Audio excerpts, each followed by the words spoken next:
computer. Okay, great. Good morning, everyone, and welcome to the Feminine, Divine, and Sacred Masculine Convergence Room on Peace Weekend. And we have today's session on rediscovering the feminine divine as has been expressed and given to us in Indian antiquity. I have with me two panelists today, Nilesh Oak and Madhu Kishwar, who will be joining us after Nilesh's presentation. And I would just like to briefly introduce Nilesh. Nilesh Oak is an author, researcher, speaker, and corporate consultant. He holds a Bachelor's of Science and a Master's of Science in Chemical Engineering and an Executive MBA. He has published 3 books and writes extensively on ancient Indian history. Nilesh helps Indians become aware of the deep antiquity of Indian civilization so that they truly comprehend present or defend the grand narrative of India. Unlike most other Indian researchers, because he builds it through scientific acumen and logical reasoning. Oops, I lost feed. Have I lost feed? No, we can see you. Okay. Yeah. He is an adjunct faculty at the Institute of Advanced Sciences, Dartmouth, Massachusetts. Is that correct? USA. Yes, that's correct. Yeah. So Nilesh, over to you. Please take it away from here. All right. Namaskar, greetings and love from here in Atlanta, USA to everyone who is watching or will be watching. All right. So what I'm going to do is jump into my PowerPoint presentation. And so let me share the screen.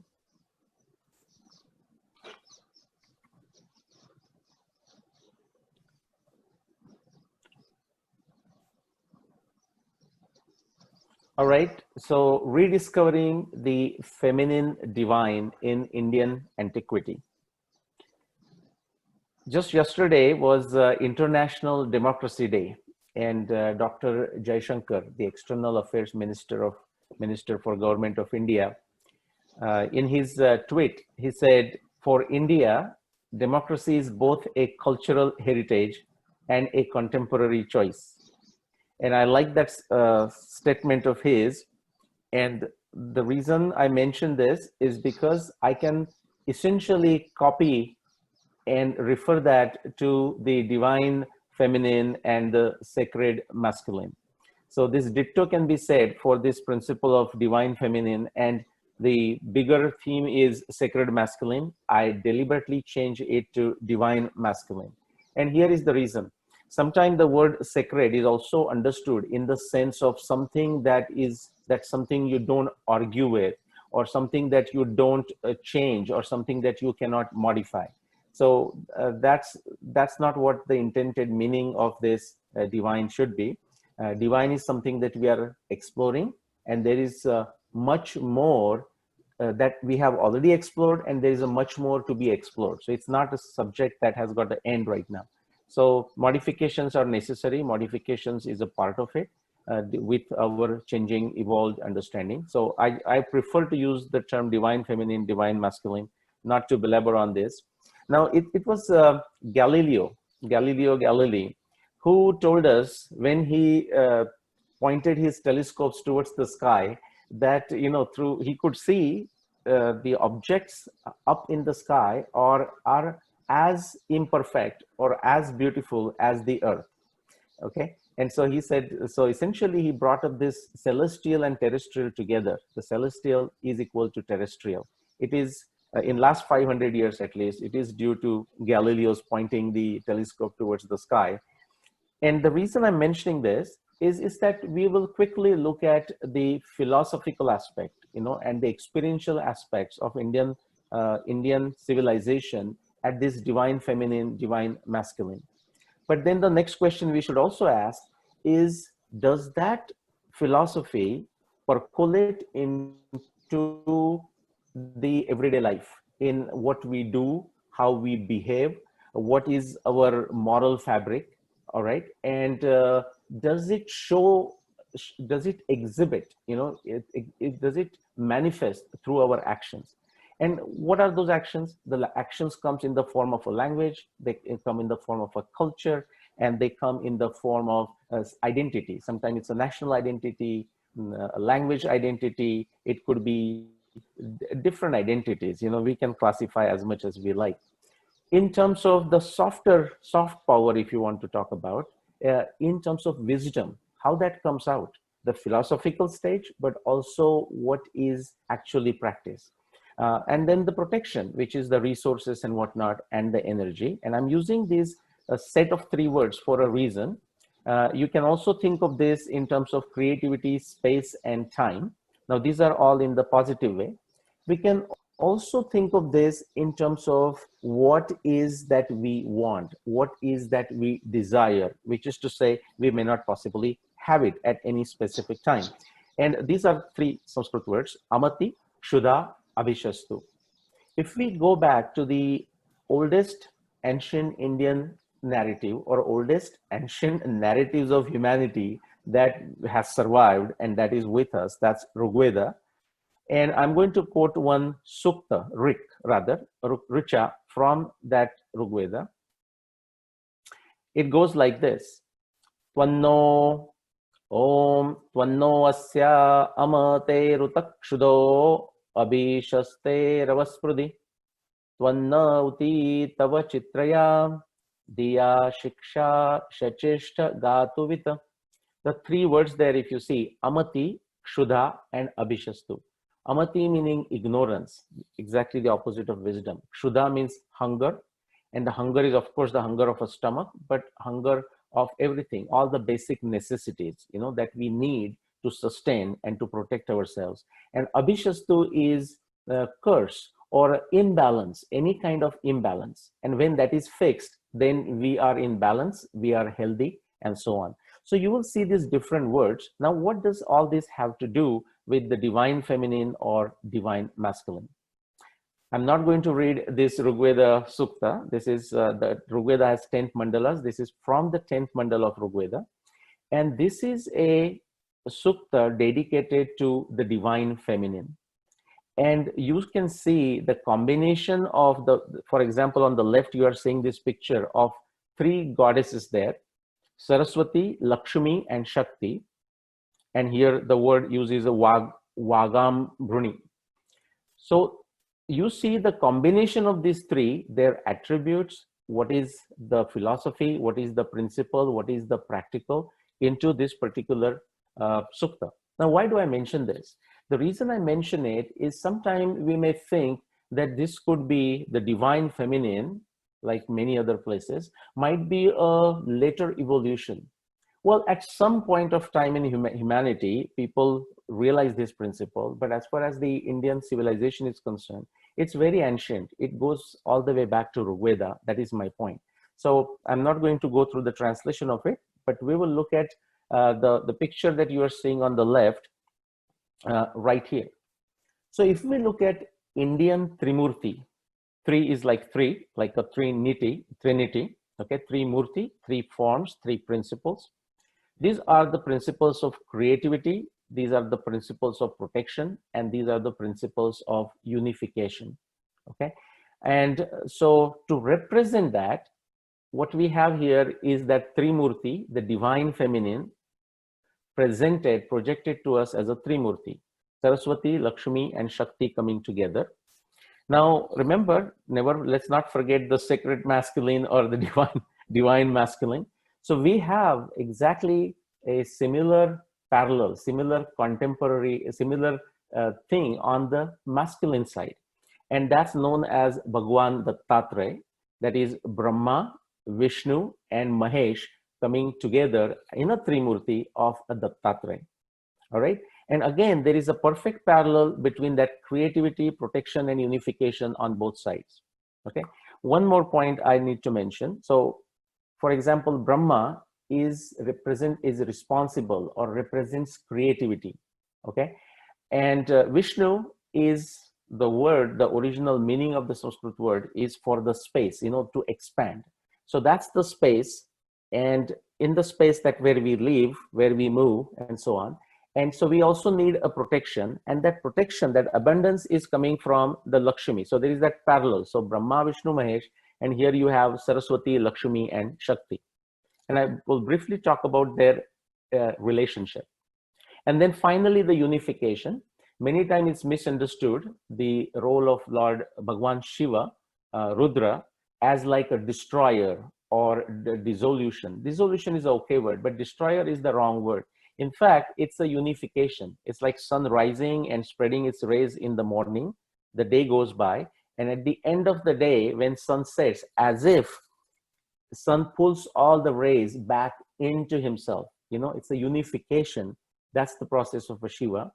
And now there are these parallels that we need. So yesterday I was discussing with my wife, and she mentioned, so think of this in a simple way, that the divine masculine, think of this as a philosophy, and divine feminine is actually one that makes it happen through wisdom, through abundance or wealth, and through health or Shakti or a force or an energy.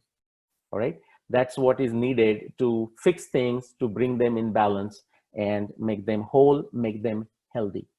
Okay, the root of health comes from whole, W-H-O-L-E. All right. Now, this combination of these three, I showed you the one sukta from Rigveda. Is it just one place? No, actually Rigveda is filled with this combination of these three divine feminine principles. For example, one place it's mentioned, again, this goes back to the very oldest portion of Rigveda as Ira Saraswati Mahi. All right. Now, a couple more points I want to mention. Now, many times these are misunderstood. These are described simply in a everyday life as these, so for example, Lakshmi is the wife of Vishnu. Now, that's not the correct understanding. They are consorts. They work together in balance. They are supportive of each other to make this thing happen, which is a Purusha and a Prakriti. Okay, they are not wives, they are not spouses of each other, but that's in a common language. Sometimes that's how people speak, but it may get misunderstood.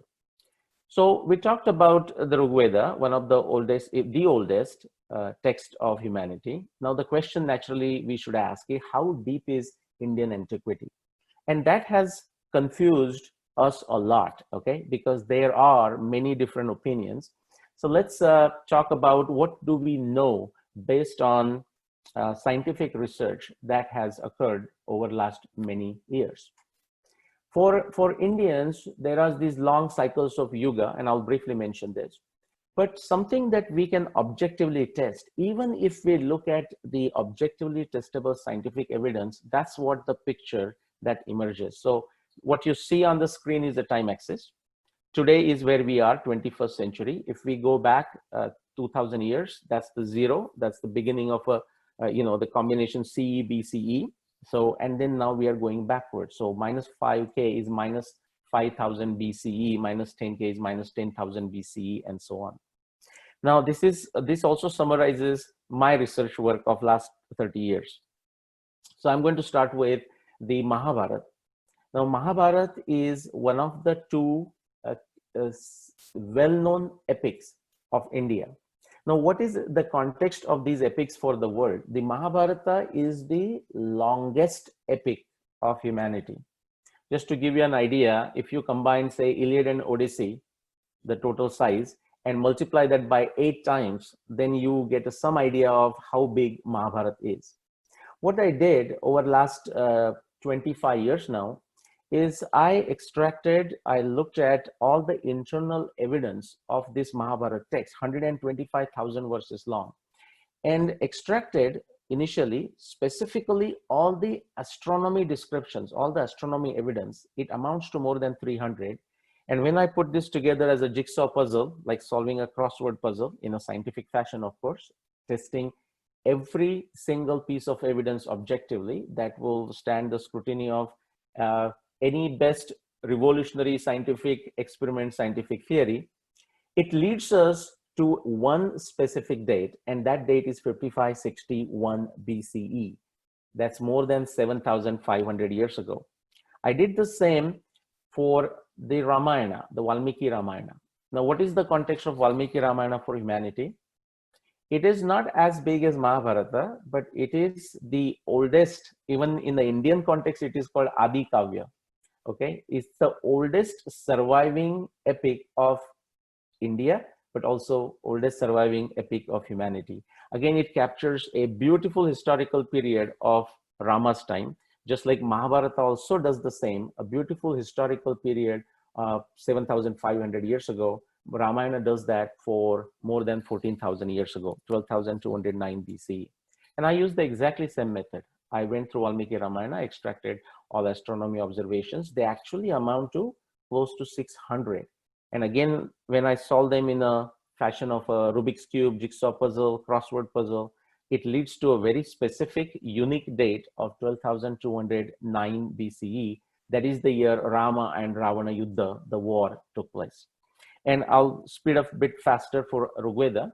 Now in Rigveda, there is astronomy evidence, but at least it did not help me date the Rigveda. But that's when the river Saraswati, which is also we just heard as a goddess Saraswati, okay, the deification of her, that came to my rescue.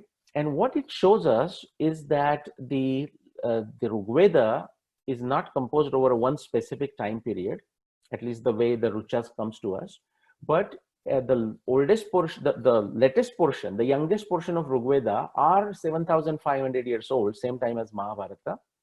And if you want to know the oldest portion of Rigveda, we have to go definitely for more than 22,000 BC, that is more than 24,000 years.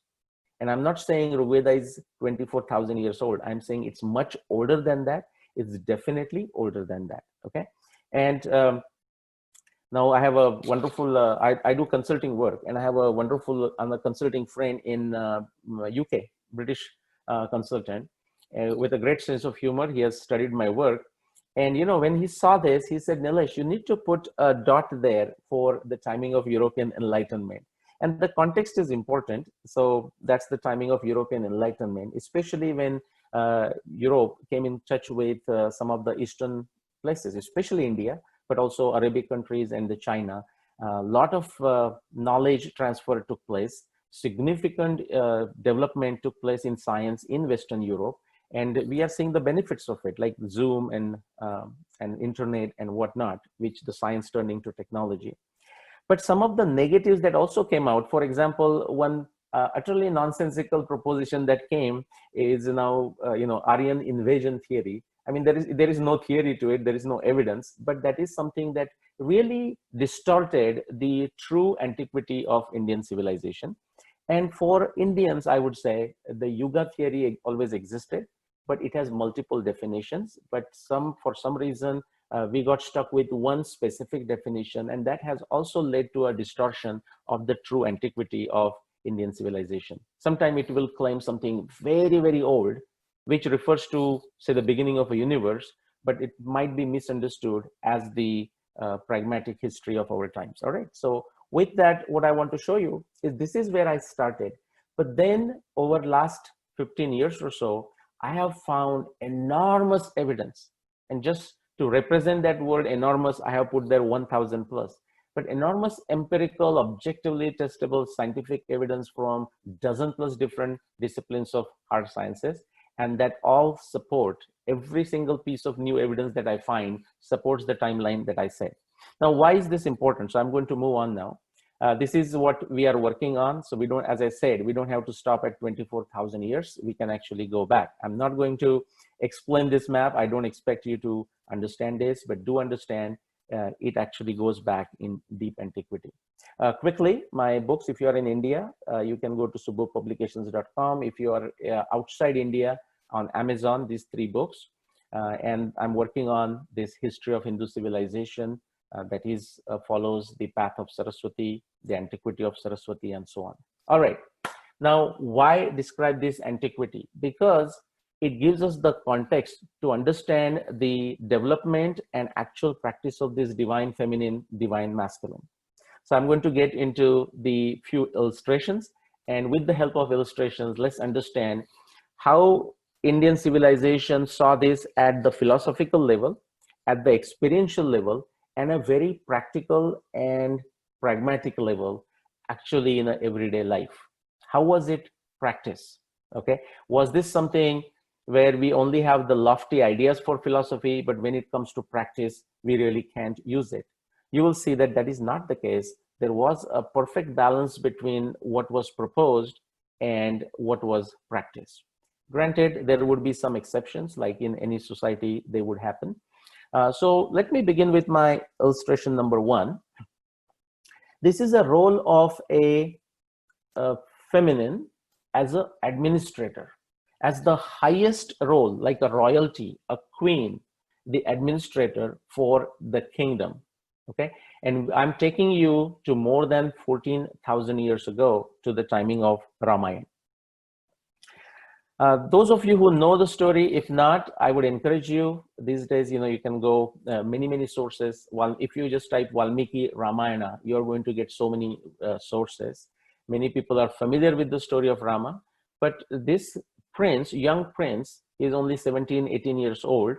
And due to many complicated human dynamics, he is now asked to leave his kingdom. Instead of becoming the crown prince, he's ready to become a crown prince. For many complicated series of events, he's been asked to go to the forest and spend 14 years of his life in the forest, when he should be a crown prince and learning the further statecraft and actually dealing with the administration. Now, his wife, so this prince I'm talking is Bhagwan Rama, and his wife is Sita.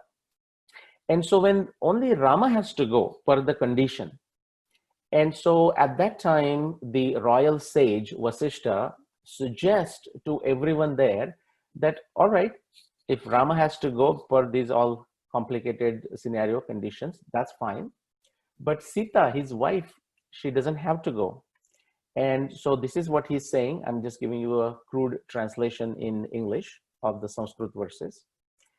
Vasishta is chastising Kaikeyi. This is the wife of Dasharatha, who has forced Rama to go to the forest. And he says, "Oh Kaikeyi, you are devoid of good conduct." But then now he's now suggesting something about Sita, Rama's wife. He says, "Divine Sita did not go to the forest." Okay, Devya Sitaya.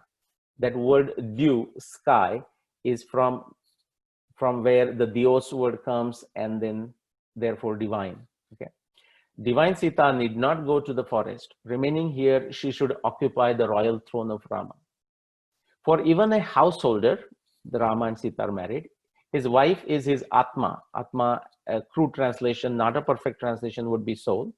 Since Sita is the Atma of Rama, she can rule this earth. Now, what is the context? Now, that's not surprising. Yes, we have seen some queens, but here we are talking something happening more than 14,000 years ago. More so, this is offered as a very casual conversation, okay? In fact, no one objected to this specific argument. In reality, what happened is Sita said, "I'm not going to stay if my husband is going to the forest." Because remember that yin and yang, okay? And this balancing principle. So it is Sita's own prerogative. She decides to go with Rama. But in deep antiquity, we see evidence of a group of people or the advisors making a decision to put this lady, again, she's also was 17, 18 years old, somewhere very close to Rama's age, to put on the throne, okay? And let her administer. So that's first instance, okay, of what has been said, that yin and yang, I'm using the Chinese term here, but Purush and Prakriti working together to make it happen. In fact, I just talked about the word consort is the right word. The wives is not the right word. The bharya would be another better word, which is to say someone who supports, arya and bhara, which is the weight, somebody, a noble person who supports, okay, in this case, the husband, or in this case, her partner, okay, in executing the duties, executing dharma. All right, let's go to the illustration 2. Here, the emphasis, again, we are going back to the same Ramayana time. The emphasis is on the conduct, the actual actions, okay? So for example, you may see a lot of things, say a lot of things, like in philosophy, but do you practice? Okay, so that's like, the action matters. People can say a lot of things, but do they act? Okay, and then the niti, the moral fabric, and also the freedom of action. Okay, so very lot of wonderful lessons learned into this illustration. Again, goes back to Ramayana times. In fact, it is from Ramayana. It is the historical event of Ahalya and Gautam. Okay, so Ahalya is the lady, Gautam is the sage. They both were married, and Indra is called the in a ordinary language is called the, what you call the god, the king of gods. Okay, a divine being. But the divine being can also, the power corrupts, and absolute power corrupts absolutely. Sometimes, that those things can happen. Now here also, I want to actually emphasize the aspect of factual versus embellish. What has happened is that these original narrations sometimes have got modified when they are told from one generation to another, or in a practical dissemination of this information. Sometimes some wrong information enters, and then they get misinterpreted, and people create all kinds of nonsense out of it. So it's very important to understand factual versus embellished. For example, if you see many paintings in India, or even many arts or statues, you will find this lady sitting there is the Ahalya, and the picture shows she is touching the feet of Bhagwan Ram. Okay, the one standing next to him is his younger brother Lakshman, and this is sage Vishwamitra. Okay, their guru, their spiritual master. Okay, you see these pictures. Now I am saying this is so common, so popular in a Indian psyche, and possibly the world psyche who study Ramayana. But is this really what Valmiki Ramayana is saying?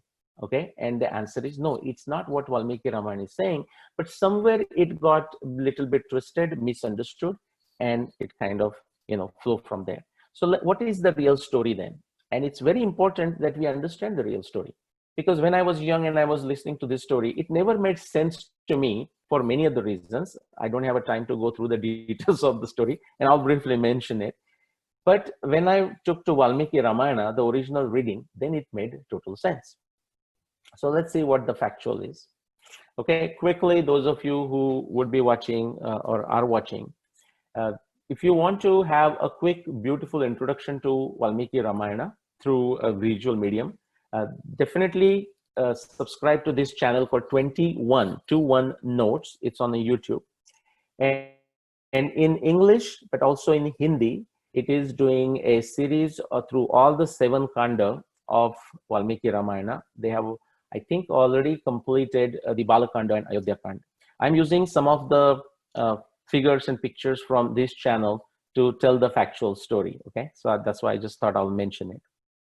All right, so as the story continues of this Ahalya, I'm going to fast forward and bring you to this point. Ram and Lakshman are traveling with Vishwamitra, and they're going towards Mithila, and on their way, they come to this beautiful ashram. Okay, a beautiful place in the forest. And Ram asks, whose ashram is this? Okay, because it's surprisingly empty. It's very peaceful, but there are not many human beings around there. And that's when Vishwamitra tells the story. He says, this is the ashram of a great sage Gautam and his wife Ahalya. Now Vishwamitra is telling the story. He says, one time when Gautam had gone, Ahalya's husband had gone somewhere, Indra, the king of gods, and we'll just stick with that, okay, Indra came to their ashram disguised as an ascetic, okay, and he wanted to be intimate with Ahalya. So now here is the trick, okay? This is what I did not hear when I was growing up, and that's what confused me.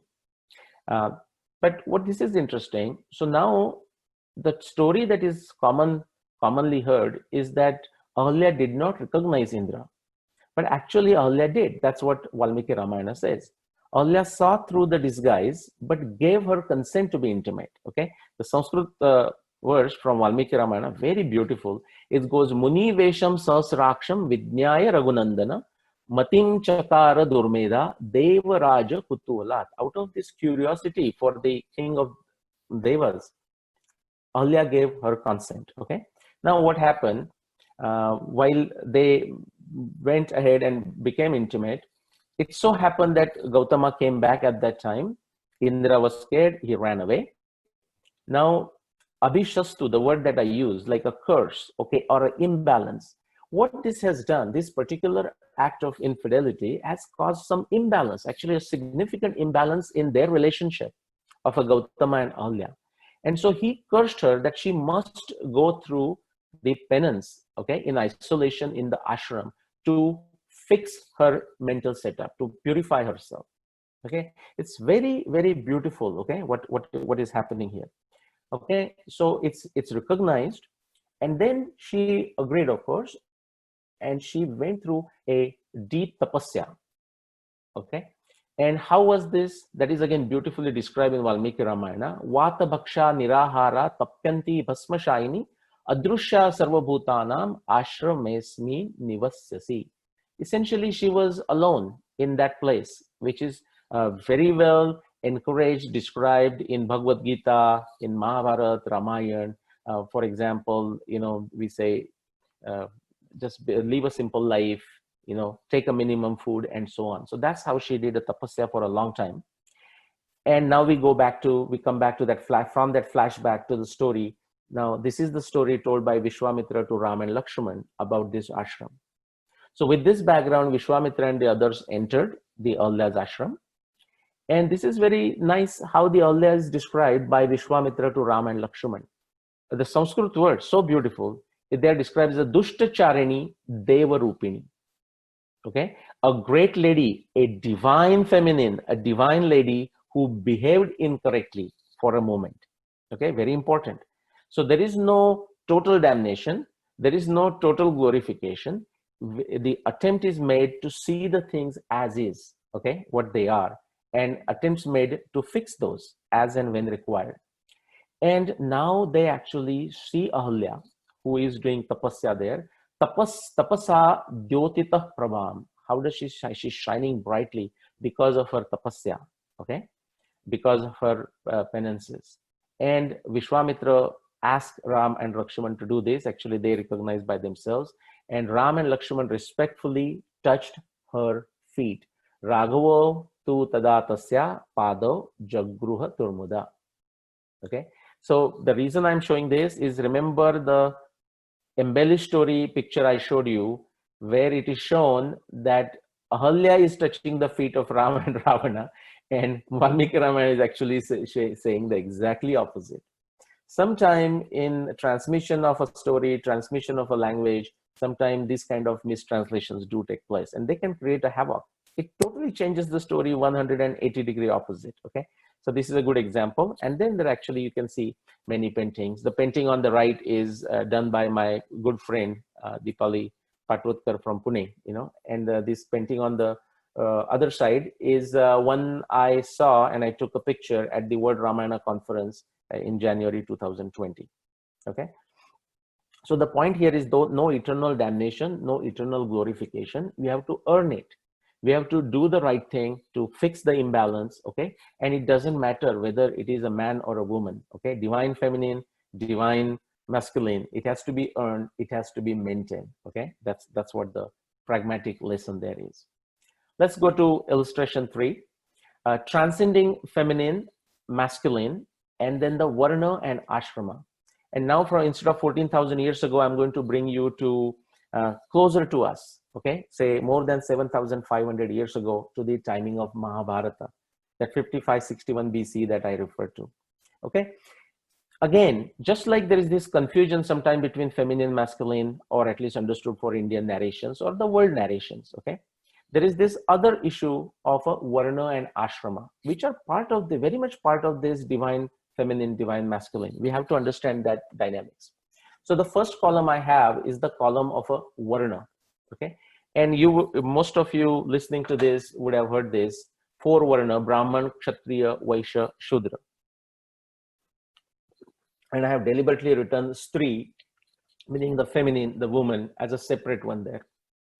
My point is, in the contemporary sort of a postmodern type of discussion, this the beautiful arrangement, the social arrangement of into Varna of Brahman, Kshatriya, Vaishya, Shudra, or a ashrama, different stages of life, Brahmacharya, Grihastha, Vanaprastha, Sannyasa, a student life, a family life, a life of retirement, and the final life of meditation, and just giving advice only when people ask. Okay, the renunciation, meditation and renunciation, they are beautifully meant to balance our life, to balance the chi, so balance. But it's misunderstood, and that's why I'm quoting few, again, historical events from Mahabharata text, which is more than 7,500 years old. So I have to write in some fashion, so I've written it vertically. It's not to be seen in some kind of a hierarchy. It is not. There is a difference, of course. I mean, Krishna in Bhagavad Gita says, Chatur Varnyam, that Varnya, Maya Srishtam, Guna Karma Vibhagasha. Depending on the individual qualities, individual expertise, and depending on individual liking, that's what we do. Like, we ask our children when they're going to university, like, what are you thinking of doing? Some person says, I want to do medicine. Other person says, I want to do engineering. Somebody says laws, and somebody says literature and whatnot. It's not any different. Do you have the ability, and do you have the interest? And it's a great idea to match these with what you actually do. So you have interest something here, but you end up doing something else. And you have to also understand the pros and cons that come with it. Quickly, few stories. So story one, I want to I want to now transcend beyond the feminine and masculine, but also transcend beyond some of the artificial divisions that people have imposed. These are not artificial divisions. These are meant to actually make life easier for everyone. Okay, so in this case, it is a woman who is a acharya, a guru to a Kaushiki Brahmin. Kaushiki is a place. Okay, so a woman is a guru to a Brahmin man, masculine, if you want to do it. And what is her advice? She's saying, I have taught you everything I need to teach you, but now to get the final lesson, you need to go and meet so-and-so person. This is this Vyadha, the butcher. Okay, now if you just take it in a simplistic fashion, it will be considered a Shudra. But you know what is the definition of a Shudra? Paricharyatmakam karma Shudrasyapi swabhavajam. That's what Bhagavad Gita says. But a simple definition I'll give you. It's very easy for us to understand. If you take a salary for what you do, you are a Shudra. As simple as that. So that will qualify 99% of us. Okay, if we get a quick remuneration in the form of a salary for what we do, we are a Shudra. So professor, everyone, doctors, if you're on the salary payroll, you are a Shudra. So it's not seen in the way it is being projected. Okay, so now Vada is actually doing his whatever he knows, getting the animals, cutting the meat, cleaning it nicely, and serving the society with whatever he knows. A Kaushiki Brahman is sent to this Vada, and Kaushiki Brahman is surprised. He says, okay, what am I going to learn?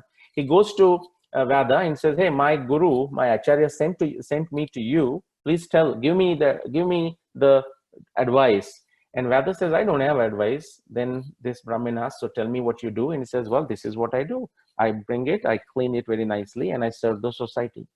So the lesson here is that no work, no action is beneath you. Okay, one should not define the hierarchy based on the actions they do. Okay, so something that naturally comes to you does not add any negative influence to you. So you should do it. Okay, quickly another one. I'll go a bit fast through that. My time is up here. Another situation, a Brahmin is sent to a Vaishya, a businessman, for advice. And the businessman says, well, when I'm weighing something, the old weighing balance, I make sure I hold it in balance. Okay, a balanced attitude. Doesn't mind if I'm weighing a potatoes or a cabbage or cauliflower, I always weigh it properly, okay, in balance. And if you want to see another complex dynamics, so Vyasa is, a son of a sage and a fisherwoman. Okay, now his son is a celibate right from the beginning, and he is sent to Janaka, who is a householder and a military man for advice. So Shuka is going to Janaka for advice, okay? And I'll speed up fast, and I'm saying that same Janaka or a similar Janaka in another Janaka in a similar position is sent to another celibate and renunciate lady named Sulabha for advice. So you see, there is no hierarchy. These things you can find people from all different professions getting advice from each other, okay, as and when required. Okay, and that's the beautiful balancing between this feminine and masculine. Okay, quickly, two more illustrations, and I'll go very fast through this. So transcending feminine, masculine in intellectual and philosophical discussions. So now people will say, well, but that's 7,500 years ago, 14,000 years ago. What about now? Well, I'm going to take you, say, more than 1,000 years ago, still not very recent, and I'll bring you to recent with the last one.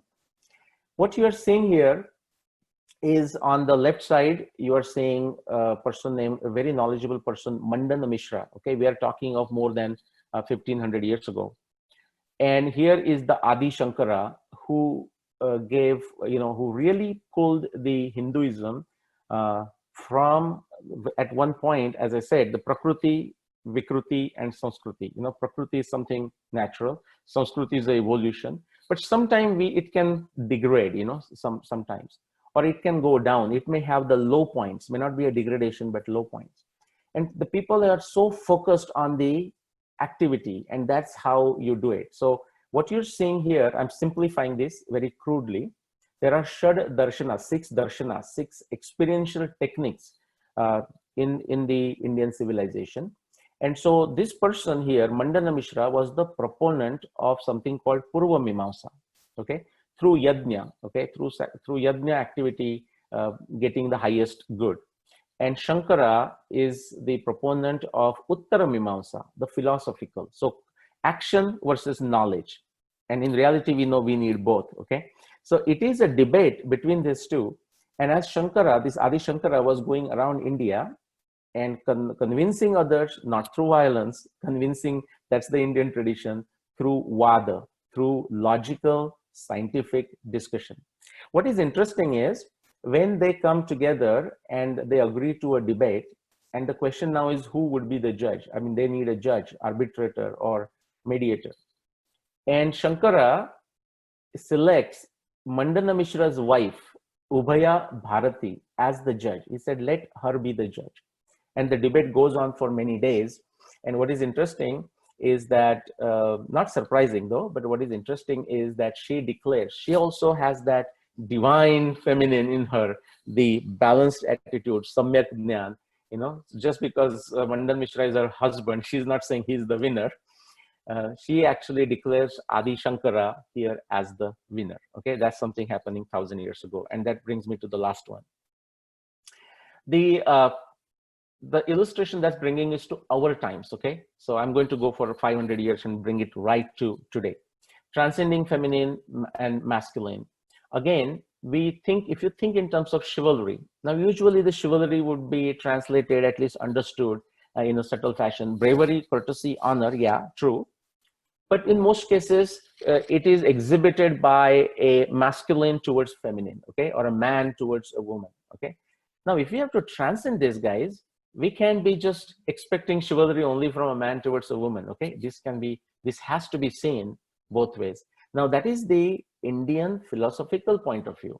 The Purush and Prakriti, no difference. They're at the same level, working together to balance the creation, to protect the creation, and finally to unify the creation. But do we see that in practice? I mean, are both genders jumping up to execute their roles? And I want to show you with a bit of a bias on the feminine side because of the title of my topic. This is going back to, say, 500, 600 years ago, Rani Durgavati. There were numerous attacks, okay, the foreign attacks, incursions of a very offensive Islam on India. And this is in the central India. And she fought not just as a ruler and administrator, literally in the field, on the horse, she fought, and she defeated a very powerful force 3 times. On the 4th time, another force with additional ammunition, when they came back, when she became injured, and instead of falling into the enemy hands, and she knew, she had heard these horror stories and what would happen to her if she fell into those hands. So then she did a balidan, okay? She killed herself because she was injured and she knew that she would not no longer able to fight, okay? Very powerful story in Jabalpur, if you go in central India, in Madhya Pradesh. Beautiful story, beautiful museum, beautiful fort, okay? This is not, we are not talking deep antiquity, we are talking only 500 years ago. Most of the people would know. If not, you must go and check whatever you need to check, Wikipedia, whatnot. Rani Lakshmibai, again, we are talking what, less than 200 years ago, okay? With a son, you know, tied to her back, she actually jumped into a real fight, okay? And actually got killed during the fight. A very brave lady. There are many movies made on her, but this is something worth listening to. Not just her fighting skills, but her administrative abilities, her statecraft abilities, a wonderful example of that. Okay, there are many, many more. Ahilyabai Holkar, you know, she was another great administrator in the central India. Tarabai actually changed the history, okay? She single-handedly made the Maratha forces in the central India fight against the Aurangzeb, okay? That's called 27-year war, okay? That saved Indian civilization, okay? From sometime like a 1680 to 1707, 27-year war, the lady in the middle, okay? Tarabai. In the left with the Mahatma Gandhi, if you see Sarojini Naidu, okay, working in the social sphere, okay, to fight against the colonial oppression, okay, so very successfully. And on the right side, if you see Anandi Gopal Joshi here, you know, this is maybe 150 years ago or so approximately. In USA, okay, these three were the first Western medicine doctors for each of their country, the woman doctors of Western medicine for each of their countries. This one possibly from Turkey, I think, or Iran. This one is Korea or Japan, and this Anandi Gopal Joshi becoming a medical doctor more than 150 years ago, and becoming, you know, and bringing that Western medicine to India, okay? Now, Indian medicine, the Ayurveda, there were many other doctors, both male and female. All right, quickly, coming to contemporary times, and I'm done. If you look at, again, the divine feminine, you know, there is famous Indira Gandhi with President Nixon there, Jayalalitha. See, I have picked few faces, okay? And most of them, actually, all of them here are into political sphere, okay? Now, whether a man or a woman, but what happens in a statecraft, you'll be forced to make some decisions, and you will get both praise, but you also get criticism. But the point is, do you try your best to take the principle, the philosophy, and try your best to stay true to it? Okay. The lady here, you know, this one here is Sita Raman. You know, she has been India's finance. I mean, right now she's a finance minister, I think, but she had been a defense minister. That's where she's sitting into this fighter lane, you know, right there. And so some wonderful woman here is the late Sushma Swaraj with John Kerry. Okay, she was a external affairs minister, and so on. And my last slide now. Okay, quickly, what can happen is this: the power corrupts, and I don't mean only in the political power, but as a journalism, as many areas. Again, not to specifically point these people, but these people are in the news. Many people who know it, you know. So the caution. As I said before, so divine feminine, divine masculine, it's not given, it's not granted. Someone has to earn it, someone has to keep it. And power corrupts, absolute power corrupts absolutely. And so a word of caution, but also listen, is that do not trust 100% of what they say. By they, I mean people, okay? Both male and female working in public sphere. Trust 50% of what they do. And this is a very important point of Indian civilization, of Sanatan Vedic Dharma, which is to say, it's one thing to have a lofty philosophy, but do you practice it? And how do you know somebody's practicing it? Is the word acharya. The acharya is a teacher, guru. It means to someone who not only says something, but actually practices in his or her own life. So therefore I say trust 50% of what they do for ordinary folks that we see in a public social sphere. Okay, don't trust 100% of what they say. And actually, is it possible to be in a social sphere and still practice this divine feminine, divine masculine? Absolutely. Okay, this one, what you see at the top there is that chivalry there. Okay, the whole 100% female crew of Air India, flying from Delhi to San Francisco and Delhi to New York. Actually, 52 flights, routes they fly, exclusive female crew. Everyone is a female. What you see here is combat pilots. Okay, ladies there in the Indian Air Force. They are the current ones, but this is not a new tradition. They were there 20 years ago in the Kargil War. There were lady combat fighters. Okay, and some of the faces that some of you may recognize this. Okay, these are celibates, and same is with our India's Prime Minister Modi. Just these three individuals, they have no family. They have renounced their family. And you'd say, okay, well, some people say, what is this renunciate? Why is he an administrator? Well, there cannot be a better administrator than someone who has renounced everything and is doing for the right principle. Okay. All right. So quickly bring you back the Indian Trimurti of the creativity, protection, unification. We see this as metaphorically speaking into these three: Saraswati, Lakshmi, and Shakti. Shakti, the energy, the force. We see the balance here, on the masculine side with Dattatreya, or the Trimurti of Brahma, Vishnu, Mahesh. And the word consort, again, I will emphasize. Please remove that from your vocabulary. They are not husband and wife. They are consorts. They are working together in harmony, in partnership, in association, and in balance to achieve this divine presence, to recognize that rediscovering is referring to, it's already there. Okay, just like America was there when Columbus discovered for Western Europe because they did not know it. But America had a multi-million population of people, and they knew it existed. It's there. We have to always recognize it, okay, and earn it and maintain it. Okay, so that's my last slide. With that, Malini ji, I'm going to stop sharing, and let's see what we need to do next. Well, and Madhu Kishwar ji is here. I see. Yes, I see her. She's been waiting a while. Oh, my apologies, Madhu ji, if I kept you waiting. You are on the mute, Madhu ji. You are on the mute. Nilesh ji, that was empowering and powerful, and I'm really grateful for you to have brought up the concept of the equality being practiced and showcasing for us. In fact, a lot of it was educative for me, and I'm sure a lot of people watching, the antiquity and the relevance of the feminine divine in statecraft and in administration. It isn't an esoteric concept that people just talked and thought about, but something that was actually brought into practical daily life and existence. And thank you so much for that presentation. And we have with us Madhu Kishwar, a celebrated